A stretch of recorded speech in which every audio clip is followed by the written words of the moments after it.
दोस्तों नमस्ते।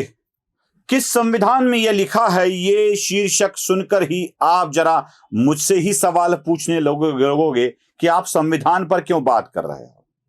हाँ, मैं संविधान पर ही बात कर रहा हूं। सब कुछ किताब में लिखा हुआ नहीं होता है, कभी कभी किताब के बाहर की भी चीजें की जाती है। दोस्तों, महाराष्ट्र की राजनीति में हर चीज संविधान से जोड़कर ये कहां है संविधान में, ऐसा सवाल पूछा जा रहा है। ये बिल्कुल ऐसे ही पोथीवादी हो गए हैं, पुराणवादी हो गए हैं, जिनको हर चीजें किताब में ही चाहिए। मैं उन्हीं से कुछ सवाल पूछने जा रहा हूं। अगर आप हर चीज संविधान में देखते हैं, अगर हर चीज आपको संविधान की किताब में और संविधान की धाराओं में चाहिए, तो मैं आपको कुछ चीजें बताने वाला हूं। जरा आप मुझे बता दीजिए कि क्या यह भी संविधान की धाराओं में लिखा हुआ है।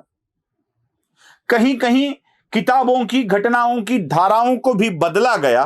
क्या यह संविधान में सम्मिलित था?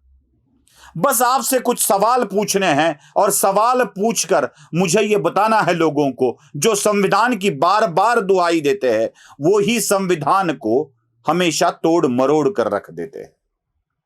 आज तक कितनी बार संविधान को बदला गया, माफ कीजिएगा, संविधान में संशोधन किए गए। संशोधनों को और बदलावों को, संविधान को पूरी तरह से बदला नहीं माना जाता, लेकिन संशोधन किया जाता है, कुछ बदलाव किए जाते हैं, लेकिन संविधान को बदला ऐसे कहा नहीं जाता। हर एक सरकार ने आकर यह किया है, चाहे नेहरू की हो, अटल जी की हो या मोदी जी की हो, किसी की भी सरकार हो, हर सरकार ने संविधान में नए नए संशोधन कर ही दिए हैं। कालानुरूप, काल के अनुसार जो बदलाव जरूरी है वो हो जाते हैं। मैं बस कुछ सवाल आपसे पूछना चाहता हूं, क्या यह संविधान में है? किस किताब में लिखा है कि बाला साहब ठाकरे की शिवसेना का प्रमुख उद्धव ठाकरे ही बनेंगे?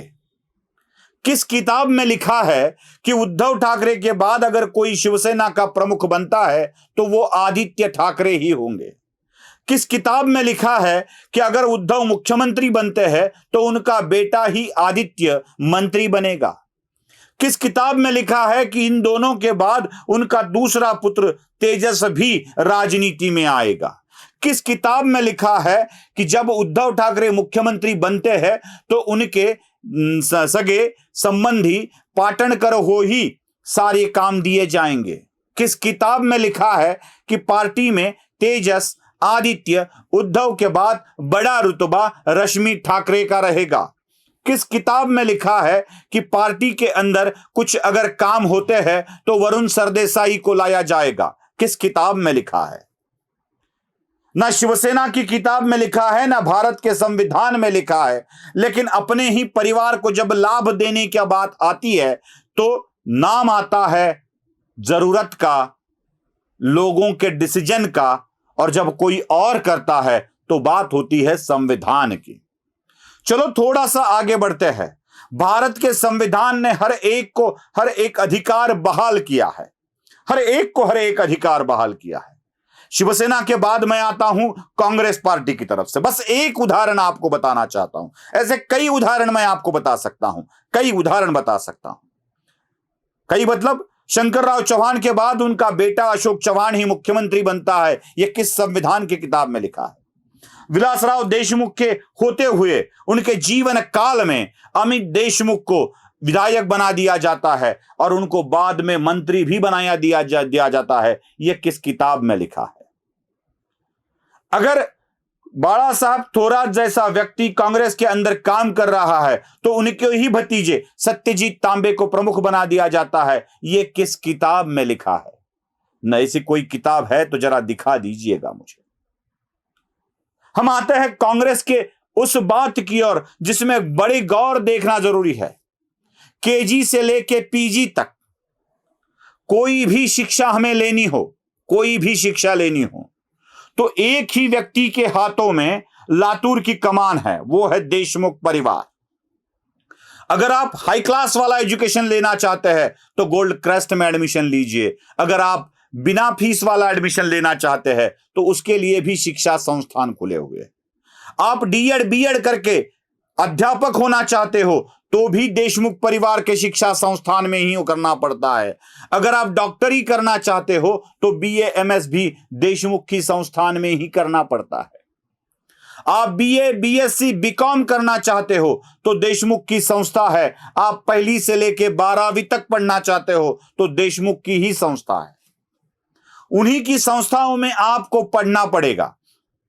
दूध भी उन्हीं के यहां से आता है, प्रिंटिंग भी उन्हीं के यहां से आती है, 2 व्हीलर भी उन्हीं के यहां से बेची जाती है, 4 व्हीलर भी उन्हीं के यहां से बेची जाती है, फ्लेक्स भी प्रिंट करना हो तो उन्हीं के यहां करना पड़ता है। एमआईडीसी बने तो उनके प्लॉट होना जरूरी है। अगर तेल निकालना है तो भी देशमुख का नाम आता है, दूध निकालना है तो भी देशमुख का नाम आता है, पानी निकालना है तो भी देशमुख का नाम आता है, लातूर का विधायक बनाना है तो देशमुख का नाम आता है, लातूर रूरल से कोई विधायक बनाना है तो धीरज देशमुख का नाम आता है, फिल्मों में काम करना है तो रितेश देशमुख का नाम आता है, विधान परिषद के लिए विधायक चुनना हो तो दिलीप राव देशमुख का नाम आता है, राज्यसभा के लिए चर्चा होती है वो भी वैशाली देशमुख की, महाराष्ट्र का मुख्यमंत्री बनता है तो भी विलासराव देशमुख ही बनते हैं।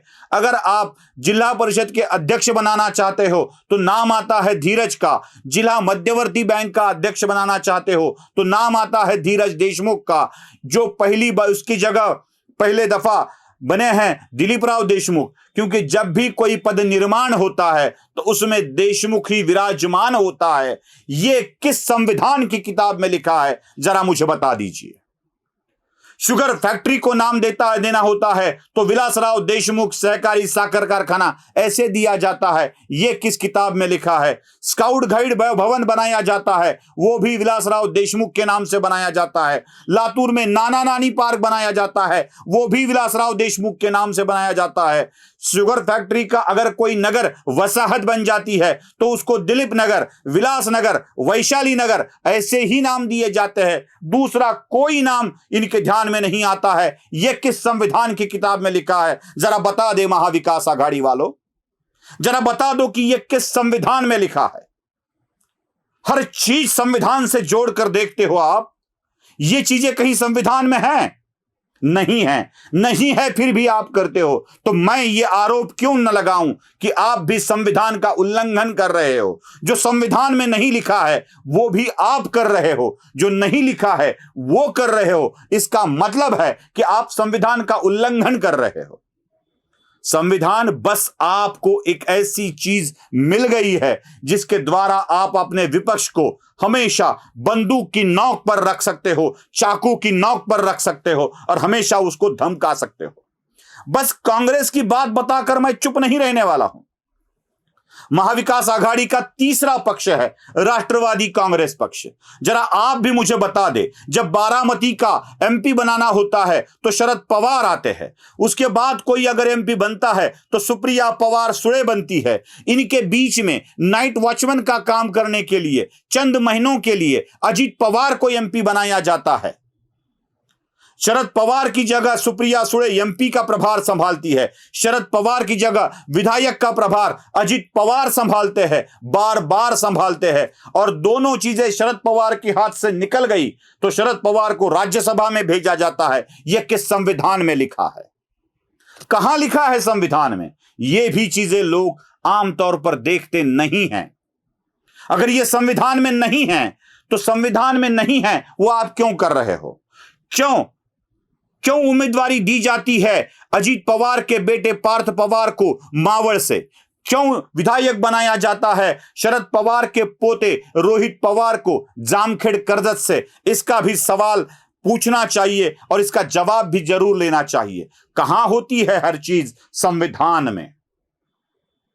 बस किताबों वाला संविधान दिखाकर अपने विपक्ष के लोग कुछ बुरा कर रहे हैं, यह दिखाने की अब तक की साजिश में यह सफल रहे हैं, क्योंकि इन्हें किसी भी लोगों ने कोई भी सवाल नहीं पूछा है जो आप कर रहे हो वो संविधान में है क्या।